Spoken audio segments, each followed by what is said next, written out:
urus. Tapi kalau perempuan itu nggak bisa. Kalau dia dengar ada orang yang cakep atau lebih bagus dari dia, itu dia nggak suka. Itu nafsunya begitu. Sehingga ada pepatah bahasa Jawa, mirror mirror in the world. Nggak boleh kalau ada yang lebih bagus. Ih, gue kayak kan, si itu beli tas ayam bener. Mana. Itu nggak usah dihindari dah. Ini memang ketentuannya begitu. Nggak usah saja. Kita kadang-kadang hanya kepingin lihat orang. Oh itu tuh baju bagus tuh itu toh. Hanya kepingin lihat. Oleh karena banyak, kalau kita laki misalnya mungkin pengen lihat perempuan. Perempuan itu lebih banyak pengen lihat perempuan lain. Kira-kira bisa ngelebihin dia betul. Kalau kita ini nggak belajar nafsu ini, rumah tangga itu hancur. Hancur. Sehingga apa? Nafsu, tadi dikatakan nafsu itu godaannya lebih berat daripada digoda 300 setan. Contoh, kalau misalnya kita kepingin diajak jalan-jalan, kita kan nggak punya duit misal, nggak apa-apa, lu jalan-jalan ikut aja lihat-lihat. Oh ya udah dah, kita kepingin lihat-lihat aja, lihat ke toko. Selalu kalau nafsu itu bisa lewat mata, bisa lewat lain-lain. Ini anggap aja lewat mata. Begitu lihat coba, kita nggak niat beli, nggak berduit juga nggak punya, bokeh. Coba lihat ke cincinnya. Begitu diambil, dikasih sama yang jaga itu. Ih mbak lucu deh kalau mbak pakai ini, cakep. Ih yang bener. Ya Allah padahal udah lama nggak pernah ada yang muji. Iya kan? Otomatis dia pingin kan. Inilah namanya nafsu. Orang kalau sudah nafsu dikasih cincin lain, ya enggak. Bahkan cincin yang sudah dia punya dianggap itu sudah nggak up to date. Dia nggak ketarik lagi dengan cincinnya dia, tapi sudah pindah dengan cincin yang dia ada nafsu di dalamnya. Ini kalau belum kebeli, kapan aja pasti ngomongnya cincin. Sampai rumah, mas, beliin cincin dong. Orang lakukannya harganya berapa? Bos, wow, ribut. Ya kan, udah nggak enak. Dan ini orang perempuan kalau udah diginikan, mau sampai kapan aja nggak enak. Karena dia selalu ngomongnya cincin. Aduh, sambil lihat TV suaminya tuh, waduh tuh lihat bola tuh, masya Allah. Aduh sayang kipernya, ampun jelek amat. Mas itu kipernya kalau pakai cincin pasti bisa. Itu sudah wajar. Oleh karena itu ini bedanya sama setan apa? Kalau namanya nafsu itu, kalau belum kebeli, itu dikasih cincin mana saja nggak bisa. Waduh pasti beli itu. Kadang-kadang kita lewat toko hanya untuk mampir, hanya lihat aja. Jadi mbak beli, belum mbak, lihat boleh kan? Oh boleh. Tolong simpenin ya mbak. Padahal nggak tahu lihat duit ini. Subhanallah. Ini kalau belum kebeli celaka. Oleh karena itu jangan kaget kalau di tempat kita ini banyak yang korupsi. Oleh karena itu kalau mau korupsi itu tolong lihat istrinya bener apa enggak. Kalau istrinya bener, insya Allah nggak korupsi. Rasulullah bilang kalau mau tahu rumah tangga baik atau buruk itu perempuannya. Kalau perempuannya baik, semuanya jadi baik. Lah dia oleh karena itu Rasulullah katakan siapa yang paling celaka? Yaitu wanita yang dia tahu suaminya nggak mampu, tapi dia minta. Ini yang paling bahaya. Oleh karena itu mari kita persiapkan. Kalau sudah terlanjur kitanya, apalagi sampai umur segini masih keselingnya ini kelewatan. Udah seumur gini, bayangin. Saya gini masih cakep loh, banyak yang masih mau. Yang mau siapa? Paling dibuat mainan, boro-boro yang muda, yang tua aja kalau cari pasti istri yang muda. Iya kan? Ada orang cari istri tua, boro-boro cari yang udah tua, istri muda aja lama-lama juga tua. Jadi udahlah jangan neko-neko. Ini kalau mau rumah tangga ini benar menurut syariat. Jadi hati-hati kalau mau nikah, lihat dulu. Kira-kira kalau sudah si ceweknya itu hobinya itu aduh pedikur jangan gini. Ini nyusahin dan ini akan merusak. Memang disebut di dalam kita. Jadi kita mesti jaga. Persiapkanlah judulnya hari ini. Persiapkanlah anak kita ini supaya nanti rumah tangganya jadi mulia.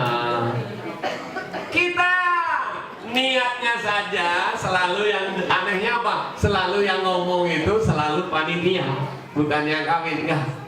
Mudah-mudahan perkawinan ini sebagaimana perkawinan Rasulullah dengan Sayyidina Khadijah, ngomong doa. Ada, nggak pernah mau merasa cukup dengan apa penghasilan daripada suami. Ini kalau sudah gini nafsunya ini celaka. Bu, orang kalau sudah nafsu itu nggak masuk di akal. Bayangkan orang yang sudah jelas cucu toh. Cucu itu katanya, kakek itu katanya paling seneng malah cucu, bukan anak. Oleh karena itu Rasulullah pesan, kalau kamu punya rumah, walaupun rumahmu sempit, tolong pakai kain supaya ditutup sama anak. Jangan sampai anak perempuan tidur sama bapak, anak laki tidur sama ibu.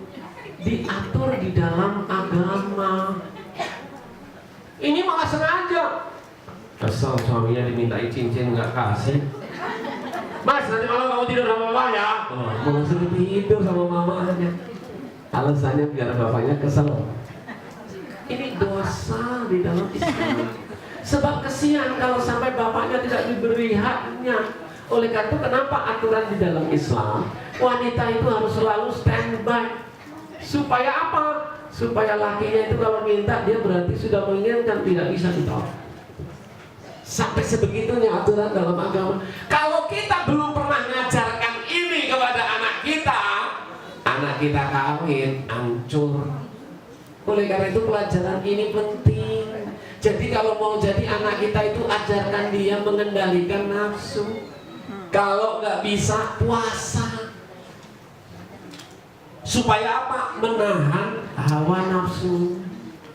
Ini hawa nafsu hati-hati bisa membahayakan. Sebagaimana dikatakan oleh Allah, supaya kita menghadapi sesungguhnya 3 derajat ayat orang yang demikian. Dikatakan di dalam surat Maryam, surat 19 ayat 59. Kadang-kadang kita nafsu, aduh mah males kok, sholat males. Kenapa? Ya adik sholat dulu, temennya adik nggak sholat malah dia bisa beli BB, bisa beli apa-apa mah. Nah, ini mulai celaka. Itu berarti ini orang memang hanya memperturutkan nafsu. Hati-hati, silakan Ustaz. Bismillahirrahmanirrahim. فخلف من بعدهم خلف أضاعوا الصلاة واتبعوا الشهوات فسوف يلقون غيا. Maka datanglah sesudah mereka pengganti yang jelek yang menyia-nyiakan sholat dan memperturutkan hawa nafsu, maka mereka kelak akan menemui kesesatan. Nanti akhirnya anak kita ini sesat. Perintahkanlah anakmu mendirikan sholat. Nggak usah takut rezekinya.